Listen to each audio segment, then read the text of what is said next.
Mr. Steinbach is on the line. Thank you, sir, that you've Thank you. accepted our My pleasure. interview proposal. Thank you. Mr.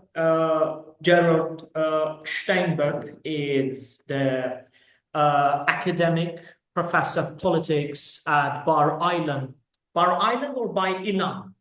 Ilan, Bar Ilan. Ilan University. Political scientist and activist is today the guest of ours.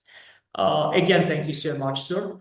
So, Mr. Steinberg, the very first question of mine will be associated with Azerbaijan and Israeli bilateral relations, if you don't mind.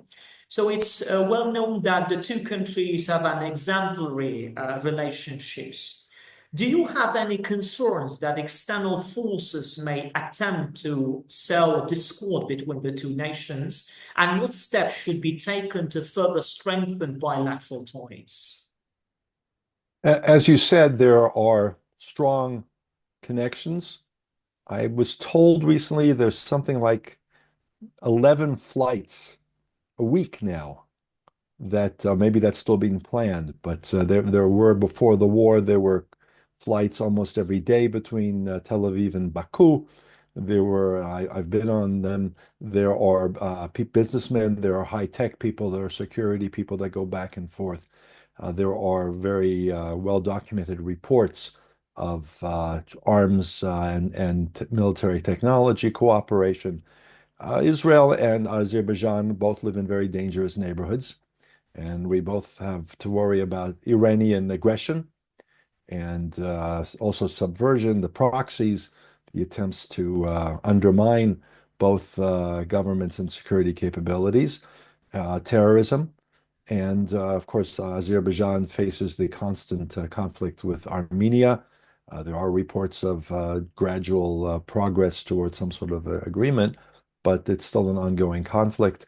And Israel has its conflict not only with the Palestinians in Gaza, Hamas and terrorists, but also with Iranian proxies, Hezbollah in Lebanon, and until recently, the Assad regime. So we both live in those kinds of environments and we have common interests, shared interests. Yes, there are efforts to disrupt the cooperation and by the same forces that want to weaken Azerbaijan and its region, Israel and our region. But I think that the common interests and the connections between the two countries are strong, and therefore they'll be able to resist that. Mr. Steinbeck, thank you so much for your answer to the very first question of mine. So the second question and the rest questions of mine will be associated with the processes ongoing in the region where Israel has historically been located. Do you think that Israel will increase military pressure on Iran after the fall of Bashar Assad's regime in Syria? And what factors could influence Israel's decision? First of all, it's important to say that this is a very, very unstable, uncertain period in terms of the events, particularly vis-a-vis Syria, and that therefore extends to Iran. The revolution, the removal of the Assad regime happened very quickly within a few days, a few weeks, and that changes almost everything. It changes the position of Russia, which is removing its bases and trying to desperately to negotiate with the new leadership and trying to hold on after they spent years bombing the same organizations. So the Al-Nusra organization, this was called at that time, now called HST. And Iran is a very central player in all of this. Iran has been weakened very, very significantly in the last few months. They essentially lost their proxy, Hezbollah, which was their main threat to Israel. And Israel has struck Iran. Iran attempted to do damage to Israel by launching various missiles and drones and other attacks against Israel with almost no impact. And Israel, in response, has done some serious damage to Iran's defense capability, its air defense and missile defense. It's essentially non-existent. All those sites were destroyed. And also, it's in the middle of a major energy crisis, as we recently learned, as a result of, first of all, no investment in infrastructure, but also the damage that's been done. Paying for its proxies was very expensive. And very importantly, it lost the ability to use Syria as an area for influence. Essentially, Iran controlled the Assad regime, saved the Assad regime back in what was called the Arab Spring, 2011 and 12, and had a very major presence through the Revolutionary Guards and the Hezbollah in Syria. That's all gone. And so therefore Iran is in a very weakened state. What concerns Israel primarily right now is the Iranian nuclear program. I think all the countries in the region do not want to see a revolutionary Iran, the current regime that runs Tehran, with nuclear weapons. That would be extremely dangerous. It would be extremely destabilizing if we have a crisis with Iran. We immediately get concerned, everybody in the region, that they may want to threaten to use nuclear weapons. And therefore, you get to the situation that I remember from the Cold War, where both powers or all powers are sitting on their nuclear buttons, as they used to talk about it, and worry about whether they're going to be struck first. And therefore, who goes first is a very important aspect. It's extremely destabilizing. So I would suspect, or I expect, now many other commentators, that the Iran nuclear program is very much now under a microscope. We're question of what the Trump administration will do. When Trump was president 4 years ago, he said that he will not allow Iran to develop nuclear weapons. Of course, all American presidents since President Clinton have said that, but Trump seems to be more serious. Biden said it, but didn't do anything. On the contrary, they continued to pretend to negotiate, provide subsidies, or rather funding to release funding to Iran, and that was counterproductive. So I would expect that that issue will be on the table. I don't think it's an immediate issue. I may be proven wrong any day, but Iran does not have nuclear weapons now. It doesn't have deliverable nuclear weapons. As far as we know, Iran has or is close to having the necessary amount for perhaps one or two bombs, but it would be very hard to construct that. I used to be a nuclear or a physicist, and I dealt with some of these technical issues. And making a nuclear weapon that will work, that can be delivered by a missile, is not simple. It takes months of, at least months, if not years, of careful preparation and testing. Iran apparently has started to do some of this, stopped some of the facilities that Israel struck, particularly about a month ago in its latest exchange, apparently damaged that capability to test and prepare a deliverable weapon. But it is definitely on the agenda and a very high priority. But you have also stressed that after the fall of Bashar al-Assad's regime in Syria, Iran as one of those links in that chain, in that axis, consisting of Iran itself, previous Syrian regime, and Lebanese Hezbollah, has been significantly weakened because of all those processes. And there are, in aftermath of the fall of Bashar al-Assad's regime in Syria and the military operations of Israeli government and Israel's army against Lebanese Hezbollah and Hamas organization in Gaza, there are already some rumors that Iran could be the next on the list. And let's associate all these rumors with Donald Trump's administration, who is going to assume the government in the United States in Washington within some days. So, could Donald Trump, upon returning to power, declare war on Iran? How likely this scenario, the scenario of the overthrow of mullahs in Tehran under the leadership of the United States is serious and is possible, and what mechanisms could be involved?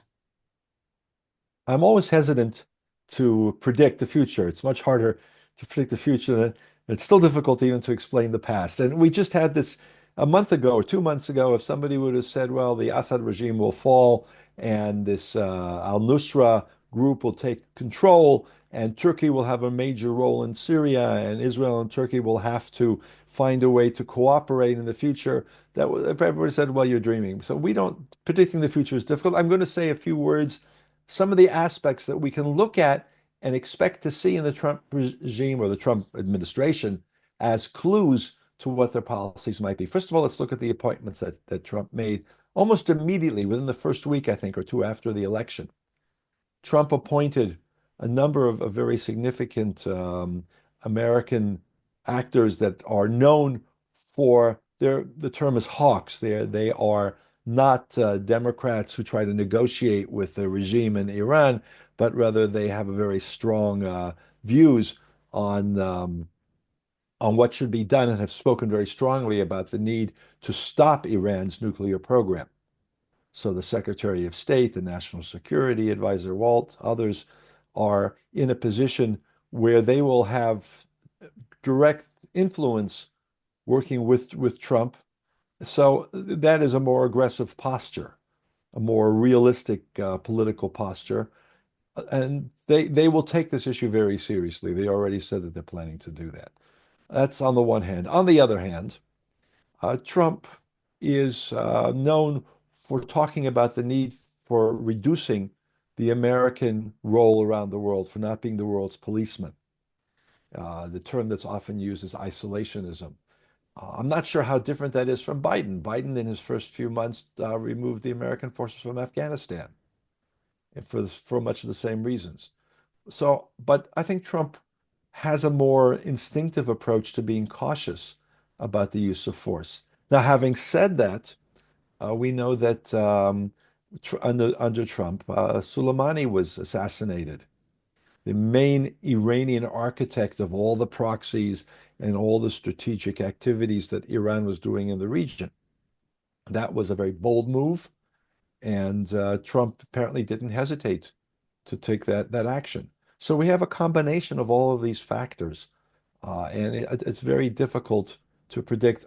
I think the initial direction is deterrence, to threaten either directly or indirectly. Iran knows that it's threatened. Israeli action, American action. The United States, by the way, has a large military contingent now, primarily in the area of what's called the Persian Gulf. Iranians call it it's called the Arabian Gulf by others.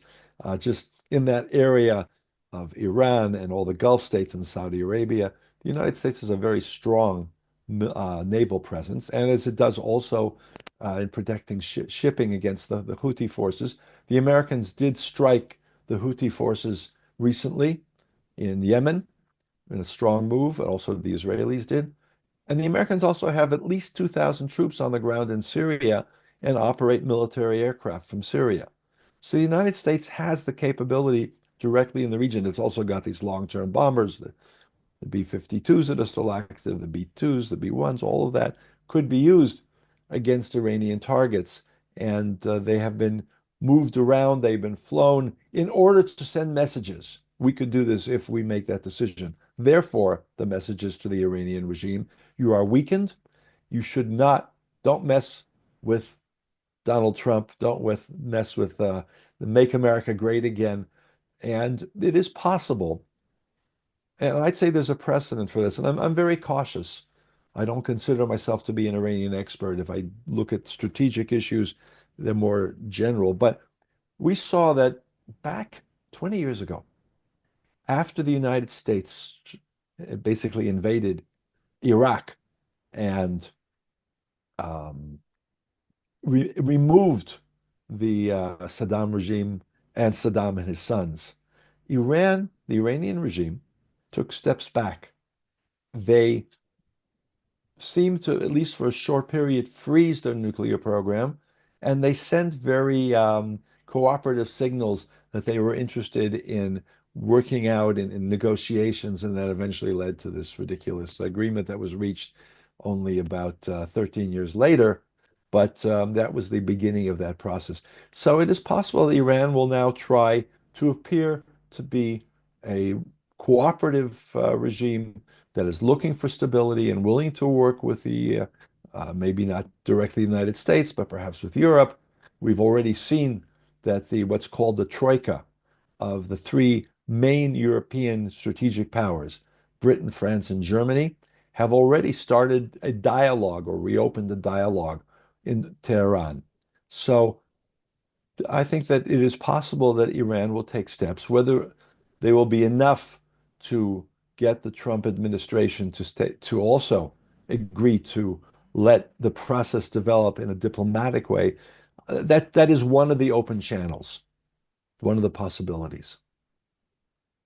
Mr. Steinbach, when all those processes associated with the withdrawal of Assad's regime in Syria were taking place, and in aftermath of that, afterwards of all that process had come to an end, Turkish President Erdogan said that all those groups who did participate in the withdrawal of Assad were constantly getting the support and aid from Turkish government, and he did not hide this fact. So his words have become how to say, a vital testimony of what did happen there in Syria, and for those groups getting the support from Turkish government. I wonder, what role do you think Turkey will play in the Middle East after the collapse of the Assad regime? Can Turkey strengthen its position in the region, and what scenarios do you see for its policy?